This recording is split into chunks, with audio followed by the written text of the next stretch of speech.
Shalom. Est-ce que vous êtes content de la louange du Seigneur? Merci pour l'équipe de musique et tout le travail qu'il y a derrière. C'est tellement bien de louer le Seigneur, de louer Adonai. Un jour, on fera ça dans les cieux. Et comme c'est bien de penser une chose comme ça. Aujourd'hui, j'ai le privilège de vous amener une étude sur le restant d'Israël dans l'histoire et dans les prophéties. Et comme vous le savez sans doute, notre pasteur et sa femme sont en vacances en Israël. Ils nous ont envoyé un petit vidéo et on va essayer de vous le montrer à la fin du service. Il se peut qu'ils soient en train de regarder le service maintenant, en même temps que nous, sur Facebook ou sur YouTube. Dans à peu près une dizaine de jours, Jacques et Sharon reviendront et ils nous raconteront à quel point le Seigneur les a bénis. Regardez l'image qu'il y a de la terre d'Israël. Un jour, ils vont nous raconter, donc quand ils vont revenir, comment le Seigneur les a bénis en Israël. Ils auront beaucoup de choses à raconter, sûrement. Le sujet d'aujourd'hui, de notre étude, est assez consistant, assez dense. C'est l'histoire du restant d'Israël qui a commencé avec le patriarche Jacob et qui a continué, qui s'est projeté qui se projette en fait jusqu'à la vie éternelle. Aujourd'hui, on va se retrouver dans un des moments les plus cruciaux de l'histoire du restant d'Israël. Maintenant, on se trouve à un moment crucial concernant le restant d'Israël parce qu'on se rapproche du temps de la tribulation. Avant de commencer cette étude, j'aimerais vous lire un passage des Écritures et ensuite on va prier ensemble. Néhémie, chapitre 9, versets 5 à 6. Levez-vous, bénissez l'Éternel, votre Dieu d'éternité en éternité. Que l'on bénisse son nom glorieux qui est au-dessus de toute bénédiction et de toute louange. C'est toi, Éternel, toi seul qui as fait les cieux des cieux et toute leur armée, la terre et tout ce qui est sur elle, les mers et tout ce qu'elles renferment. Tu donnes la vie à toutes ces choses et l'armée des cieux se prosterne devant toi. Baruch Ata Adonai Eloheinu melech haolam, que tu sois béni Seigneur, notre Dieu, le roi de l'univers. Aujourd'hui, on se met devant toi pour étudier ta parole précieuse. Enseigne-nous par ton esprit et montre-nous les merveilles de ta parole. Que la méditation de nos cœurs puisse être plaisante dans ta vue. Bénis nos familles, bénis nos enfants, bénis et donne le réconfort à tous ceux qui souffrent aujourd'hui. Couvre-nous de ta grâce et montre-nous le chemin qui mène à toi. Donc le titre de notre étude, c'est Israël en tant que nation et en tant que restant. Aujourd'hui, l'étude qu'on va faire, ça va parler de la nation d'Israël en tant qu'entité et aussi ça va parler du restant d'Israël qui est une portion de la nation d'Israël. On va aussi voir quel rôle joue ce fameux restant d'Israël dans l'histoire du peuple choisi et dans l'histoire de l'Église. On va parler brièvement du futur eschatologique du restant d'Israël. Comme vous savez, la nation d'Israël commence avec Jacob, qui a été appelé Israël par Dieu dans Genèse 32, 28. Et tous ceux qui sont physiquement descendants de Jacob et de ses 12 fils appartiennent à la nation d'Israël. Maintenant, la nation d'Israël est composée de ceux qui font confiance à Dieu et qui lui obéissent, au Dieu d'Israël, et ceux qui ne font pas confiance et qui n'obéissent pas au Dieu d'Israël. Donc, comme on peut comprendre d'après les Écritures, les Israélites qui font confiance et obéissent à Dieu forment ce qu'on appelle le restant d'Israël. Et le restant d'Israël, c'est une portion de la nation assez petite. Et le prophète Ésaïe, qui a vécu il y a 700 ans avant Jésus-Christ, a prononcé ces paroles suivantes. Si l'Éternel des armées ne nous eût conservé un faible reste, nous serions comme Sodome, nous ressemblerions à Gomorrhe. Effectivement, l'histoire de la nation, comme elle est expliquée et montrée dans les Écritures, nous montre la tension qui a toujours existé entre le restant d'Israël et le non-restant, c'est-à-dire la nation. Maintenant, on va regarder un petit peu l'histoire de la confrontation qu'il y a eu entre Moïse et Corée dans le chapitre 16 du livre des Nombres. Et dans justement le livre des Nombres, chapitre 15, versets 37 à 40, ça dit « Parle aux enfants d'Israël et dis-leur qu'ils se fassent de génération en génération une frange au bord de leurs vêtements et qu'ils mettent un cordon bleu sur cette frange du bord de leurs vêtements. Quand vous aurez cette frange, vous la regarderez et vous vous souviendrez de tous les commandements de l'Éternel pour les mettre en pratique et vous ne suivrez pas les désirs de vos cœurs et de vos yeux pour vous laisser entraîner à l'infidélité. Vous vous souviendrez ainsi de mes commandements, vous les mettrez en pratique et vous serez saints pour votre Dieu. Et juste après, dans le chapitre suivant, juste après ces paroles-là, on voit que tous les Israélites, c'est pas tous les Israélites qui voulaient mettre leur confiance en Dieu et suivre ses commandements. Si maintenant vous regardez toujours le livre des Nombres au chapitre 16, versets 1 à 3, voici ce que ça dit.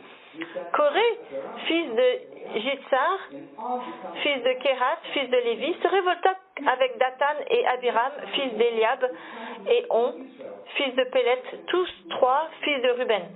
Ils se soulevèrent contre Moïse avec 250 hommes des enfants d'Israël, des principaux de l'assemblée, de ceux que l'on convoquait à l'assemblée et qui étaient des gens de renom. Ils s'assemblèrent contre Moïse et Aaron et leur dirent, c'en est assez, car toute l'assemblée, tous sont saints, et l'Éternel est au milieu d'eux. Pourquoi vous élevez-vous au-dessus de l'assemblée de l'Éternel? Ce qu'on voit ici, c'est qu'il y a une espèce de conflit à l'intérieur de la nation des Juifs. C'est une confrontation entre le restant et le non-restant. Corée et ceux qui le suivent étaient sur le point de commencer une nouvelle religion qui n'était pas basée sur la parole de Dieu, mais sur leur propre parole. Regardez ce que dit Nombre, chapitre 15, verset 39. Quand vous aurez cette frange, vous la regarderez, et vous vous souviendrez de tous les commandements de l'Éternel pour les mettre en pratique, et vous ne suivrez pas les désirs de vos cœurs et de vos yeux pour vous laisser entraîner à l'infidélité. Mais Korah et ceux qui le suivaient ont décidé de suivre justement les désirs de leur cœur et l'infidélité de leur cœur, et se sont rebellés contre Dieu. Ils ont été très sévèrement jugés pour leur rébellion, puisque la terre les a avalés, eux ainsi que leurs familles et toutes leurs possessions. Élie, qui vivait 700 ans après Moïse, a pensé à un moment donné qu'il était peut-être le seul croyant en Israël. Mais Dieu lui a dit qu'il avait réservé de côté 7000 personnes en Israël, 7000 croyants en Israël, qui s'étaient mis à genoux devant lui et non devant Baal. 7000, c'est quand même pas grand-chose. À travers l'histoire d'Israël, une si petite portion d'Israélites croyait vraiment en Dieu et suivait ses commandements. Mais ça ne veut pas dire, vous savez, que le restant d'Israël est composé d'une élite qui fait preuve uniquement d'une foi infaillible. Le restant d'Israël, lui aussi, a ses luttes à travers les âges. Ils n'ont pas toujours bien marché dans les voies du Seigneur. Ils ont souvent été influencés par justement le restant la nation d'Israël et par les nations du monde. Mais ils ont mis leur confiance en Dieu, ils ont confessé leurs péchés et ils ont recherché le Seigneur. Dans les Écritures, Dieu souvent s'adresse à Israël en tant que nation.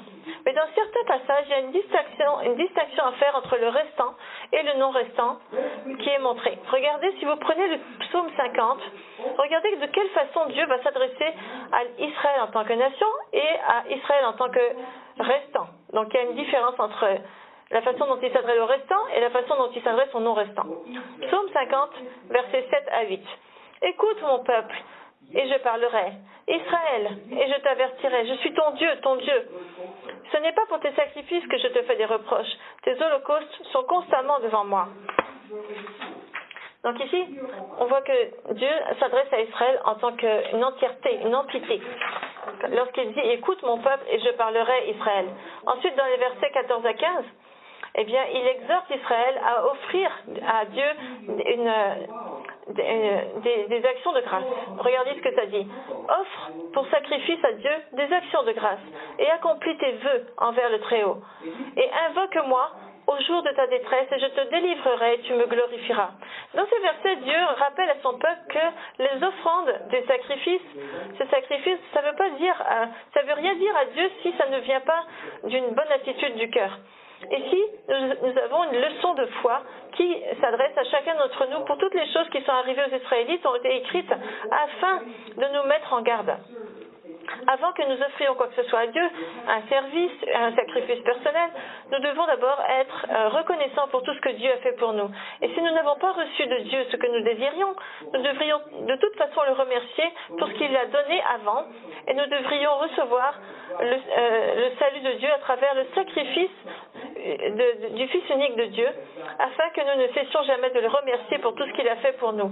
Et Dieu va nous bénir selon sa grâce abondante et selon sa sagesse, dont il va faire preuve avec toute sincérité dans notre cœur. Et donc ces Israélites qui ont développé une telle attitude de cœur vont vraiment former ce qu'on appelle le restant d'Israël. Dans le livre des Hébreux, ça nous donne aussi une liste de noms de ceux qui ont mis leur confiance en Dieu et qui ont obéi à la parole de Dieu. Et même si parfois ils ont pas réussi, ils ont eu des échecs dans certains domaines, ils avaient quand même le courage de confesser leurs péchés et de se redresser et de continuer à marcher selon les voies de Dieu. Mais à ceux qui font pas partie du restant, Dieu leur dit les versets 16 à 17 du psaume 50. Voici ce qu'il dit. Et invoque-moi au jour de la détresse, et je te délivrerai et tu me glorifieras. Et Dieu dit aux méchants, donc le nom, ceux qui ne sont pas du restant. Quoi donc, tu énumères mes lois, et tu as mon alliance à ta bouche, toi qui hais les avis, et qui jettes mes paroles derrière toi? Plus on avance sur la ligne du temps, et plus on se rapproche du moment de la première venue du Messie. Et lorsque Yeshua est né à Bethléem, la nation d'Israël était menée par les pharisiens et les sadducéens qui, pour la plupart, n'offraient pas à Dieu des actions de grâce et détestaient en fait ses instructions et jetaient ses mots derrière eux. La plupart de leurs descendants spirituels, c'était des gens qui descendaient spirituellement de Corée, on pourrait dire, ces pharisiens et ces sadducéens, et ils suivaient justement les désirs de leur cœur et de leurs yeux. Et donc, quand à l'époque de Moïse, il y avait cette rébellion qui a été arrêtée, au moment où Yeshua, lui, à l'époque de Yeshua, ces descendants spirituels de Corée sont devenus très forts et ont séduit de nombreux Israélites. Mais le restant d'Israël, lui, était toujours présent à ce moment-là sur la terre d'Israël, et il avait été préservé par le Seigneur malgré justement la montée de la religion pharisaïque. Des pharisiens plutôt, et Siméon le juste, et Anna la prophétesse, et Joseph et Marie, et Zacharie et Élisabeth, et Yohanan, Jean le Baptiste, et les 11 disciples de Yeshua, excluant Judas Iscariote, faisaient tous partie de ce restant d'Israël. Et nombreux ont été ceux qui les ont rejoints lorsqu'ils ont cru dans Yeshua, le Messie, le Fils du Dieu vivant. Et la Bible nous dit qu'il y avait des milliers de Juifs qui sont venus à croire en Yeshua au 1er siècle après Jésus-Christ. Dans le livre des Actes au chapitre 10, on lit justement des phrases à propos de ces premiers gentils. Il y avait Cornélius et ses invités qui ont décidé de marcher avec Jésus en remettant leur foi dans le Messie juif et en recevant le don du Saint-Esprit. Et regardez ce que ça dit dans Jérémie 6, verset 16. Ça parle de ces chemins qui mènent à Dieu. Placez-vous sur les chemins et regardez et demandez quels sont les anciens sentiers. Quelle est la bonne voie? Marchez-y et vous trouverez le repos de vos âmes. Mais ils répondent, nous n'y marcherons pas. Et la voie justement éternelle dans laquelle a marché Abel, Enoch, Noé et le restant d'Israël continue à être la voie de la vérité dans laquelle le Messie a marché sans péché. Jésus a éliminé ce chemin par sa présence, par son enseignement et par son sacrifice final. Il a construit son Église sur un rocher solide, sur la parole de Dieu. Et son Église est constituée du restant d'Israël et des croyants gentils dans le Messie qui sont amenés à apporter l'évangile du salut au monde entier. Dans le Nouveau Testament, nous lisons, ça parle des Juifs, ça parle des gentils qui marchaient dans la foi avec Jésus et qui se soutenaient les uns les autres avec amour et qui essaient de garder une unité dans l'esprit de paix. Et puis qu'il y avait aussi des croyants juifs matures qui ont accueilli les croyants gentils dans la congrégation du Messie et des croyants gentils dans le Messie qui ont grandi dans la connaissance de Dieu juste à côté de ces apôtres juifs en apprenant d'eux et en avançant dans leur foi. Maintenant, il y a eu évidemment la montée de la théologie du remplacement avec l'Église primitive, la première Église. Après la mort du dernier apôtre, Yohanan, Jean, à la fin du 1er siècle ou au début du 2e, l'Église primitive est entrée dans une nouvelle phase de son histoire. Ils ont dû se reposer uniquement sur la parole de Dieu, comme les disciples de Jean et les apôtres, petit à petit, disparaissaient et mouraient les uns après les autres, donc ils n'étaient plus sur la scène théologique. Et de plus en plus de croyants gentils entraient dans l'Église, et les Juifs et les racines juives de leur foi dans le Messie tranquillement perdaient en importance dans la... Et donc, on voit que dans l'histoire, à partir du 2e et du 3e siècle, c'était un moment de grande persécution vis-à-vis des croyants en Jésus-Christ. Et cette persécution n'était pas seulement physique, elle était aussi spirituelle. Il y avait une grande pression spirituelle sur ceux qui s'accrochaient à la doctrine qui avait été transmise par les apôtres et qui avait ses racines dans la parole inspirée de Dieu. Et au milieu de cette intense bataille spirituelle, il y a une nouvelle tendance qui est ressortie parmi les Juifs, les croyants gentils de l'époque. Et cette tendance de pensée allait devenir déterminante dans le développement du christianisme, de la théologie chrétienne, on peut dire, qui est rentré dans toutes les sphères de notre civilisation. Un de ces théologiens bien connus et qui est un apologète de l'Église primitive s'appelait Tertullien, né en 150 et mort en 220, et qui était considéré le père de la chrétienté romaine. Et dans son article qui s'appelle « Une réponse aux Juifs », voici ce qu'il écrit. Il dit « Car ce fait que les gentils sont admissibles à la loi de Dieu suffit à empêcher Israël de se glorifier de l'idée que les gentils sont considérés comme la petite goutte d'un seau ou bien comme la poussière d'une aire de battage. Bien que nous ayons Dieu lui-même comme un engageur adéquat et un prometteur fidèle, en ce qu'il a promis à Abraham que toutes les nations de la terre seraient bénies en sa descendance et que 2 peuples et 2 nations allaient sortir du sein de Rebecca, bien sûr ceux des Juifs, c'est-à-dire d'Israël, et ceux des gentils, c'est-à-dire les nôtres. » En fait, ce qu'il dit Tertullien dans tout ça, il dit que il ne fait pas de distinction entre la nation d'Israël et le restant d'Israël. Il suggère que tous les Juifs considèrent les gentils comme une petite goutte d'eau dans un seau. Cette suggestion transporte en elle-même une graine d'antisémitisme. Parce que est-ce que Paul n'était pas juif, lui? Et Simon-Pierre n'était pas juif? Et Jacques, Yaakov n'était pas juif peut-être? Et Jean non plus? Jean le Baptiste? Est-ce qu'ils ont arrêté d'être juifs quand ils ont cru en Jésus? Est-ce que Paul et Timothée et tous les autres croyants juifs n'ont pas fait de démonstration de leur amour pour les gentils? Je ne pense pas que Tertullien avait fait une enquête sérieuse parmi les juifs de son époque pour voir de quelle façon ils considéraient les gentils, mais plutôt qu'il a considéré qu'il allait produire ce stéréotype en pensant que c'était un stéréotype qui s'appliquait à toutes les époques. Et cette citation de Tertullien, dans sa réponse aux Juifs, nous montre à quel point la théologie du remplacement tranquillement faisait son chemin dans l'Église primitive. Parce que voici ce que Dieu a dit à propos de Rebecca. L'Éternel lui dit: 2 nations sont dans ton ventre, et 2 peuples se sépareront au sortir de tes entrailles. Un de ces peuples sera plus fort que l'autre, et le plus grand sera assujetti au plus petit. Genèse 25, 23. En conséquence, puisque le peuple ou la nation des Juifs est antérieure dans le temps, ça c'est toujours Tertullien qui parle, en conséquence, puisque le peuple ou la nation des Juifs est antérieure dans le temps et plus grand par la grâce de la faveur première dans la loi, tandis que le nôtre est compris comme étant moindre dans l'âge des temps, comme ayant atteint dans la dernière ère du monde la connaissance de la miséricorde divine, sans aucun doute, par l'édit de l'énonciation divine, le peuple antérieur est plus grand, c'est-à-dire le juif, doit nécessairement servir le moindre, et le peuple moindre, c'est-à-dire le chrétien, vaincre le plus grand. Donc ce qu'il dit en essence Tertullien ici dans cette citation, il dit en gros que de façon allégorique, Jacob représenterait l'Église alors que Ésaü représenterait le peuple juif.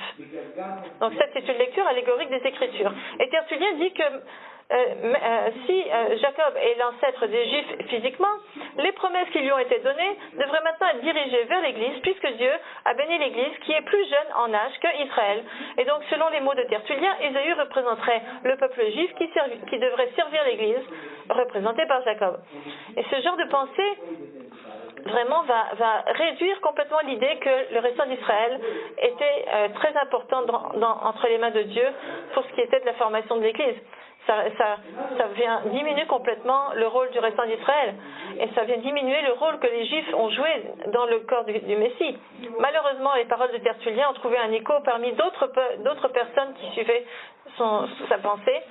Un autre théologien assez important, très important, Origène d'Alexandrie, est arrivé 30 ans après Tertullien et lui, Origène, il a écrit 250 tomes de commentaires sur toute la Bible. Donc c'est vraiment un auteur très prolifique. Il a systématisé l'interprétation allégorique de la Bible et il a appliqué ça à toutes les sphères de connaissances. D'après Origène, à la fin des temps, toutes les âmes humaines seront restaurées, même celles qui ont souffert pendant un certain temps dans le lac de feu, et même celles qui ont été restaurées et qui auront et ils auront tous une communion avec Dieu. Et cet enseignement est connu sous le nom de l'universalisme. Cette doctrine était très attirante dans la pensée humaniste et met l'accent sur la miséricorde et l'amour de Dieu, mais ça vient minimiser la justice et la sainteté de Dieu. Et ça minimise aussi de façon très subtile l'importance de l'évangélisation. Et donc, ça, c'est une des nombreuses hérésies qui se sont répandues à partir de l'esprit philosophique d'Origène. Et dans sa théologie, il n'y a pas de place pour le royaume messianique sur la terre. Il n'y a pas de place pour l'accomplissement des promesses de Dieu pour la nation d'Israël. Il y a un autre personnage très très très connu qui est apparu sur la scène théologique au IVe siècle. Et je vais le décrire dans une histoire que j'ai un petit peu inventée. Imaginez un rôle il y a un professeur d'un côté, il y a un étudiant de l'autre. Alors imaginez un professeur d'histoire dans un département d'études juives au XXIe siècle dans une école biblique qui voulait tester la connaissance de ses étudiants concernant l'histoire de l'Église avant de commencer son cours sur l'histoire du judaïsme messianique. Et donc ce professeur, il va donner une question à ses étudiants, puis il va demander aux étudiants de trouver de qui il parle. Alors voilà ce qu'il dit. Il y avait un homme qui est né après le premier concile de Nicée et qui est devenu une figure influente parmi les théologiens chrétiens de son temps. Il enseignait que le millénaire n'est pas un temps futur de paix parfaite sur la terre, mais plutôt un temps qui a déjà commencé avec l'établissement de l'Église. En ce qui concerne le peuple juif et son destin, il a écrit deux choses importantes. Voici ce que ce grand homme théologien a écrit. Premièrement, il a enseigné que les Juifs devraient être autorisés à vivre parmi des communautés chrétiennes parce que leur situation misérable était une preuve de la véracité des prophéties de l'Ancien Testament qui prédisaient leur rejet et leur dispersion.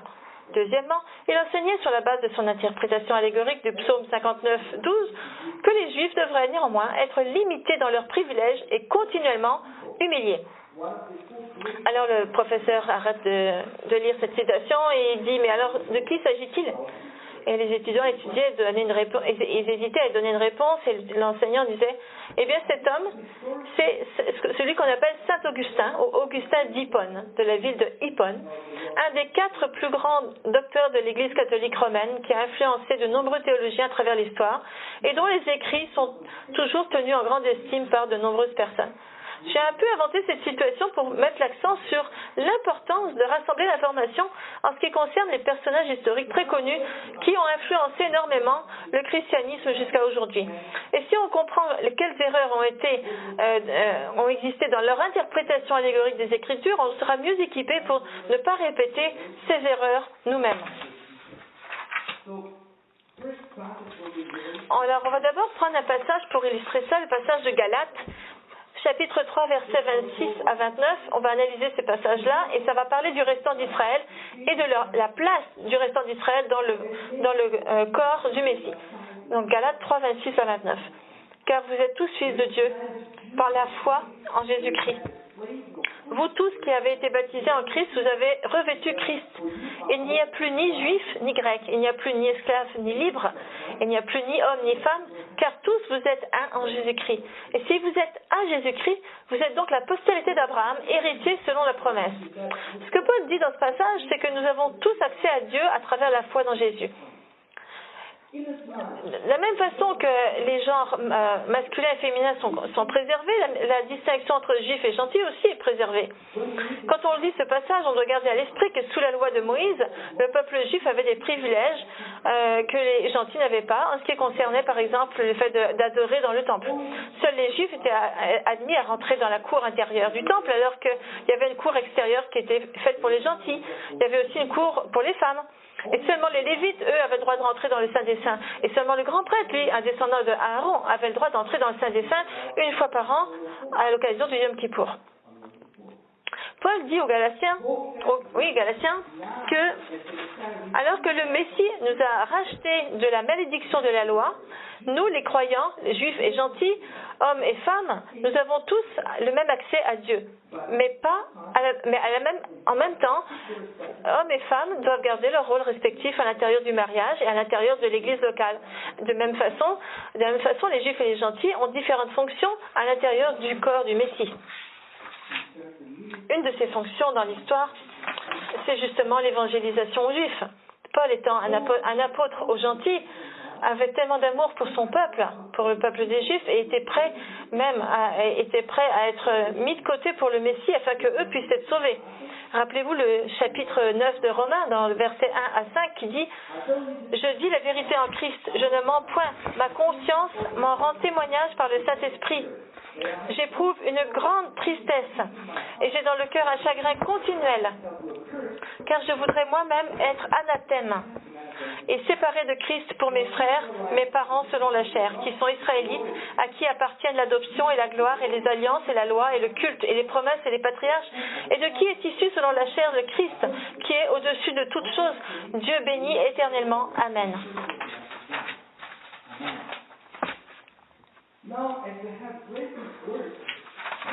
Maintenant que nous venons de lire ces paroles, dites-moi ce que Paul aurait bien pu dire à saint Augustin s'il avait été encore vivant au IVe siècle. Est-ce qu'il aurait été un témoin efficace vis-à-vis du peuple juif si nous croyons que nous devrions toujours les humilier? Et comment est-ce que saint Augustin, lui, il a lu Romains 9? Je suis sûre qu'il l'a lu, mais comment est-ce qu'il a interprété les paroles de Paul? Ça, c'est la question. Parce que si nous croyons que l'Église est devenue la nouvelle Israël et que toutes les promesses données aux patriarches sont redirigées vers l'Église, eh bien, nous pouvons...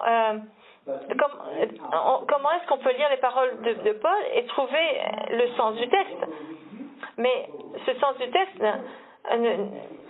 cette interprétation ne devrait pas durer jusqu'à aujourd'hui. Le temps va venir lorsque le Seigneur va repousser tous ceux qui ont tordu sa parole. Et son jugement sera particulièrement sévère envers ceux qui auront enseigné des choses qui sont fausses. Regardez ce que ça dit Romains 9, 6, 8. Ça dit, ce n'est point à dire que la parole de Dieu soit restée sans effet, car tous ceux qui descendent d'Israël ne sont pas Israël. Et pour être la postérité d'Abraham, ils ne sont pas tous ses enfants. Mais il est dit, en Isaac sera nommé pour toi une postérité. C'est-à-dire que ce ne sont pas les enfants de la chair qui sont enfants de Dieu, mais que ce sont les enfants de la promesse qui sont regardés comme la postérité. Donc, en fait, ce n'est pas la parole de Dieu qui n'a pas pris son effet. Donc, ce que Paul ici, il compare en fait tout Israël avec le restant d'Israël.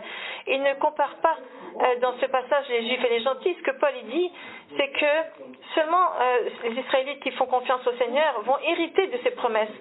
Et même si les promesses que Dieu a adressées à tous les Israélites, et c'est seulement ceux qui vont mettre sa confiance en lui qui vont en bénéficier, Paul il parle du même esprit que Ésaïe. Puisque Isaïe, dans son chapitre 65, versets 8 à 9, ça dit « Ainsi parle l'Éternel. Quand il se trouve du jus dans une grappe, on dit « Ne la détruis pas, car il y a là une bénédiction.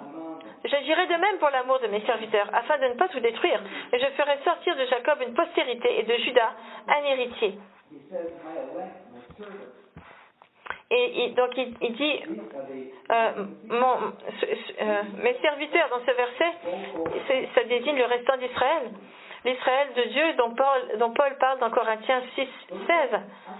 Mais on peut se poser la question, mais est-ce que les gentils ne seraient pas par hasard appelés la semence d'Abraham aussi?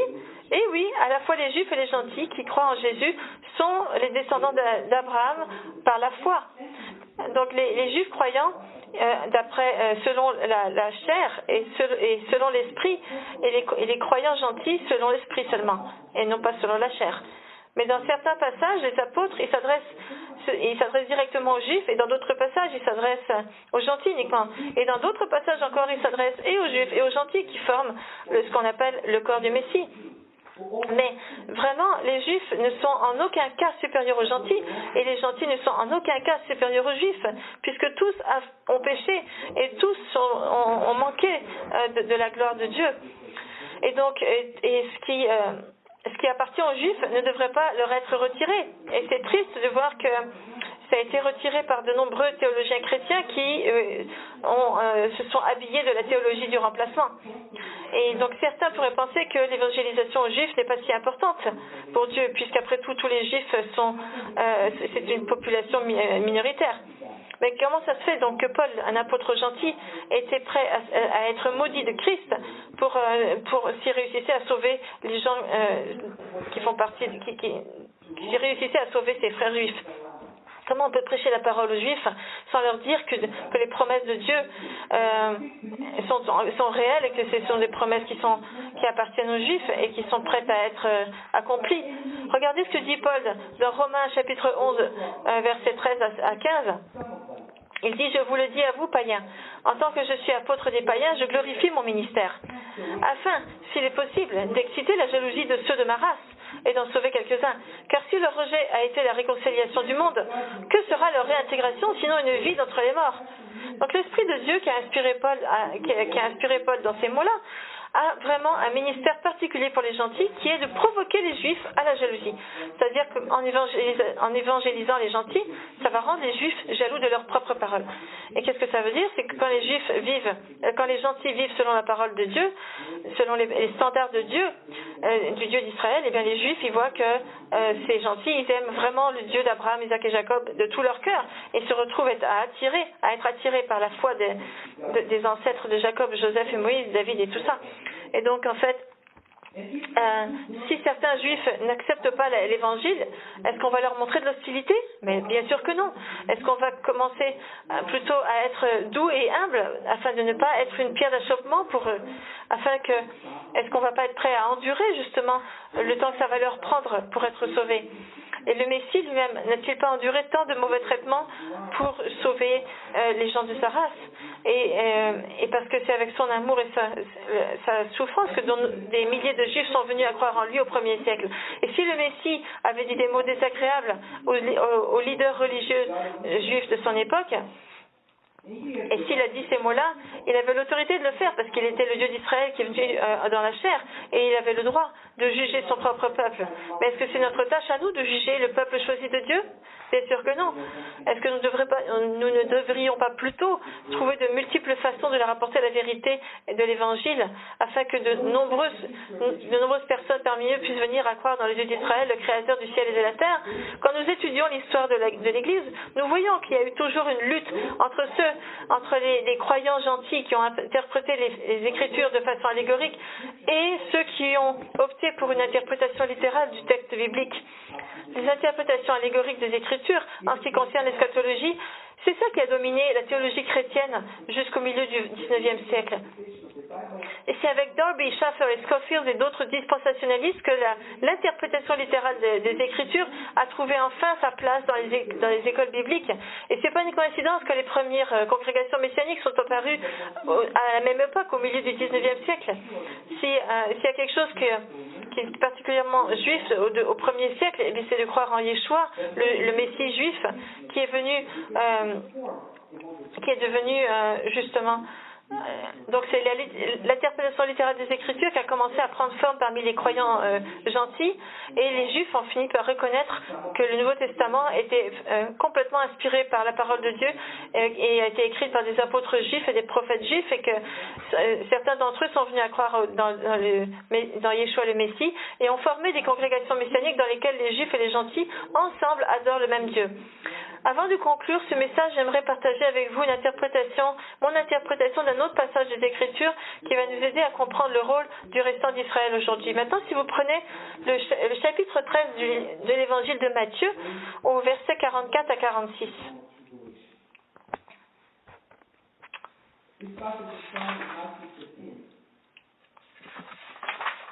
Alors, voici ce que ça dit. C'est le Messie qui parle. Le royaume des cieux est encore semblable à un trésor caché dans un champ. L'homme qui l'a trouvé le cache, et dans sa joie, il va vendre tout ce qu'il a et achète ce champ. Le royaume des cieux est encore semblable à un marchand qui cherche de belles perles. Il a trouvé une perle de grand prix et il est allé vendre tout ce qu'il avait et il l'a achetée. Ces deux paraboles se trouvent seulement dans le livre de Matthieu. Yeshua ne nous donne pas une interprétation de ces paraboles. On doit se reporter sur d'autres versets des Écritures pour comprendre de quoi ça parle, puisque la Bible s'interprète elle-même, comme vous le savez. Dans la parabole du trésor, qui est cet homme? Et qui est cet homme et qui est le trésor? Pourquoi ce trésor est caché? Et qu'est-ce que le champ représente? Le mot grec, traduit par trésor, correspond à un mot hébreu. En hébreu, c'est ségoula, qui veut dire une possession, un trésor, une possession qui a beaucoup de valeur. Et ce mot apparaît 8 fois dans les Écritures. La première fois, ça apparaît dans Exode, au chapitre 19, verset 5. Ça dit par exemple, « Maintenant, si vous écoutez ma voix, et si vous gardez mon alliance, vous m'appartiendrez entre tous les peuples, car toute la terre est à moi. » Donc, appartiendrez, c'est le mot ségoula. Et le Seigneur a dit aux Israélites qu'ils seront justement, eux, son trésor spécial s'ils obéissent à sa voix et s'ils gardent ses commandements et ses alliances. Donc, ce qu'on voit ici, c'est que la première mention du mot ségoula est associée à une condition. Si vous allez obéir à ma voix, si vous allez... Alors, dans ces cas-là, vous serez un trésor spécial pour moi. Dans le livre de Deutéronome, ce mot est utilisé 3 fois de suite. Et chaque fois, c'est un appel à la sainteté, un appel à l'obéissance. Prenez Deutéronome 14:2. Ça dit, « Car tu es un peuple saint pour l'Éternel, ton Dieu. Et l'Éternel, ton Dieu, t'a choisi pour que tu fusses un peuple qui lui appartient entre tous les peuples qui sont sur la face de la terre. » Ici, on voit que Dieu a choisi Israël en tant qu'un trésor spécial. Dieu appelle son peuple Israël à être saint. Et comment faire? Et qui peut répondre à ce genre d'appel? Sinon, le restant d'Israël. Donc ici, c'est le restant d'Israël dont il s'agit. Selon Romains, chapitre 9, versets 6 à 8, seul l'Israël de Dieu va hériter des promesses de Dieu, pas tout Israël. Regardez ce que ça dit. Donc, la dernière mention du mot ségoula se trouve mentionnée donc dans Malachie, chapitre 3, versets 16 à 17. Regardez ce que ça dit. C'est un petit peu long, mais j'aimerais bien le lire parce que c'est vraiment important. Alors ceux qui craignent l'Éternel se parlèrent l'un à l'autre. L'Éternel fut attentif et il écouta. Et un livre de souvenirs fut écrit devant lui pour ceux qui craignent l'Éternel et qui honorent son nom. Ils seront à moi, dit l'Éternel des armées. Ils m'appartiendront au jour que je prépare.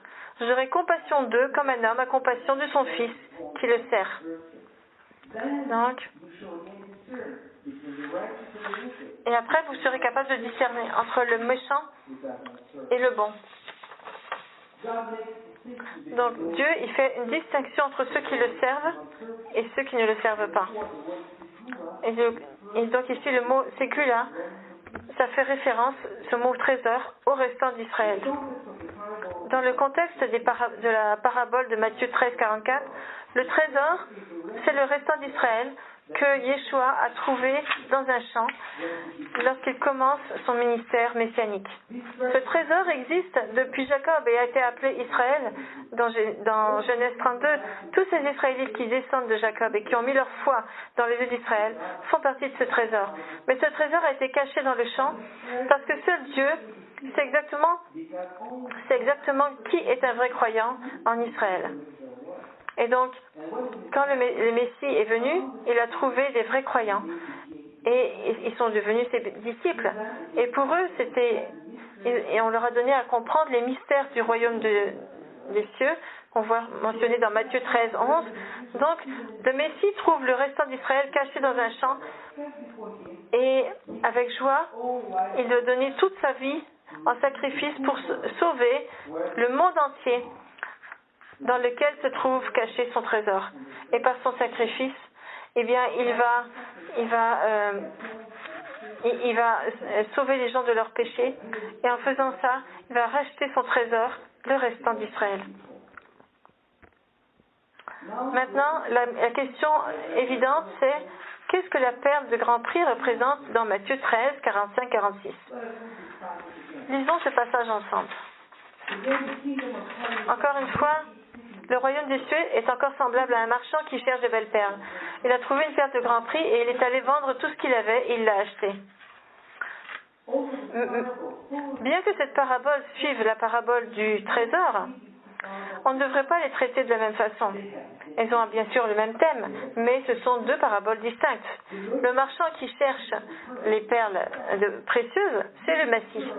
Et les perles précieuses, ce sont des juifs, des individus et des gentils qui sont venus à croire en Jésus et qui sont sanctifiés par l'Esprit de Dieu et qui brillent dans la lumière de Dieu. Ces individus, ces croyants, forment un corps qui est l'Église, qui est la perle de grand prix. L'Église est la perle de grand prix. Le corps du Messie inclut les Juifs et les gentils qui ont été sauvés par la grâce de Dieu à travers leur foi. Comme nous savons, les perles se trouvent dans la mer. Et la mer représente également les nations gentilles, mais pas toujours. Quand les disciples sont devenus des pêcheurs d'hommes, ils ont été appelés à pêcher dans la mer, à la fois des juifs et des gentils, pas uniquement des gentils, parce que en ce qui concerne le péché, nous sommes tous égaux, n'est-ce pas? Nous sommes tous enfoncés dans une mer de péché jusqu'à ce que le Messie nous rachète et nous amène à la pureté de son royaume de lumière.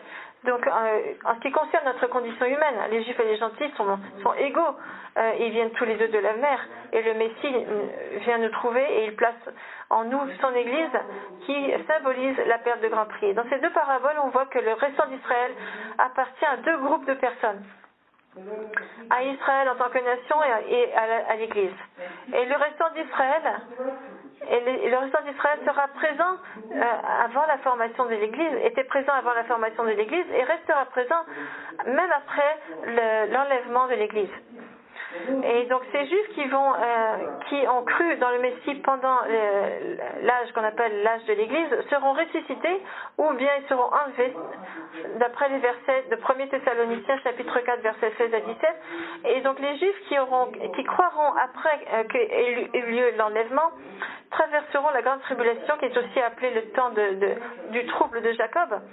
Et il y aura 144 000 juifs et de témoins qui prêcheront l'évangile à travers ces années de tribulation, et nombreux seront ceux qui viendront à croire en Jésus le Messie en raison de leur témoignage. On voit ça dans l'Apocalypse 14-15. Durant cette période de tribulation, ce fameux trésor sera toujours caché, parce que seul Dieu saura pour sûr qui parmi les juifs croit vraiment en lui et qui ne croit pas.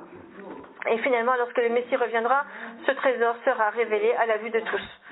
Et quant au jugement des nations, qui est mentionné dans le chapitre 25 de Matthieu, il y a le Messie, le roi Messie, qui va mettre à sa droite ceux qui seront justes, et à sa gauche, donc à droite, il mettra les moutons justes, et à gauche, il mettra les chèvres méchantes, les boucs méchants, et il commandera aux moutons pour tout ce qu'ils ont fait pour leurs frères, et aux restants des Juifs, qui seront présents et donc en fait Satan va beaucoup persécuter les Juifs pendant la tribulation, et donc la grande tribulation, les saints de la grande tribulation recevront de Dieu une mission spéciale vers les Juifs, et quand il y aura le jugement des nations, eh bien les deux groupes, les moutons et les boucs seront surpris de voir à quel point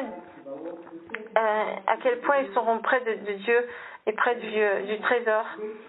Et donc les moutons recevront l'amour de Dieu et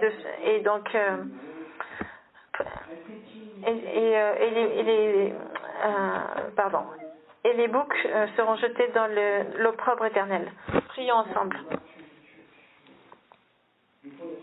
Avant que la tribulation n'arrive, et je demande Seigneur de bénir chacun d'entre nous, et de bénir tous ceux qui souffrent aujourd'hui, et de les toucher par ton esprit et de leur montrer la voie pour connaître justement ce chemin de vie éternelle que tu nous as donné. On te remercie pour tout ce que tu as fait pour nous. Au nom de Yeshua. Amen.